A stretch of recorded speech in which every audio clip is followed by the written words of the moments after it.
میں نے اپنے ملک کا کونا کونا دیکھا اور میں نے جن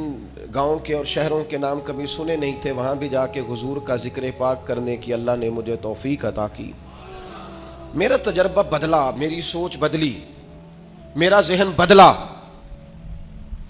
اس سال بھی محفل میلاد میں جہاں مجھے گفتگو کرنے کا موقع نظر آیا اور جیسے ہی میں نے یوں کر کے مجمع پہ نظر ڈالی نا، مجھے جوان زیادہ نظر آئے، مجھے سیاہ داڑھی والوں کے اندر جذبہ زیادہ نظر آیا، مجھے ان کی جوان آنکھیں حضور کی محبت میں بھیگی ہوئی دکھائی دی، مجھے ان کے چہروں پر جب حضور کا نام آتا ہے تو ملت کے جوان کے چہرے پر ایک عجیب توانائی، ایک عجیب سا جذبہ، اور ان کی آنکھوں میں خوبصورتی کا ایک میں نے عجیب سا رنگ دیکھا، اور میں یہ سمجھ گیا کہ یار نہیں، یہ تو نہیں نہ ہو سکتا کہ یہ سوتا کبھی خشک ہو جائے۔ بہت پرانا میں نے کسی صوفی کا شعر پڑھا تھا، مجھے پسند بھی بڑا تھا، اور وہ میں نے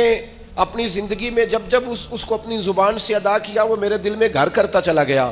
لیکن اب میں صرف اپنے لیے نہیں کہہ رہا، اب میں ان سب جوانوں کے لیے کہہ رہا ہوں جو حضور کی محفل میلاد میں آتے ہیں اور حضور کے نام کا نعرہ الاپتے ہیں اور محبوب کی محبت کا ترانہ کہتے ہیں اور حضور کی نعت پر ان کا وجود ہلتا حرکت کرتا اور جھومتا ہے، ان سب کے لیے کہہ رہا ہوں کہ عشق لگا سی کھیڈاں کھیڈ دینوں، عشق لگا سی ایویں کھیڈاں کھیڈ دینوں تے کھیڈاں کھیڈ دینوں تے پھر مینوں نہ او کھیڈاں بھل گئیاں، میں تے کجل پایا سی یار دے ویکھنے نوں،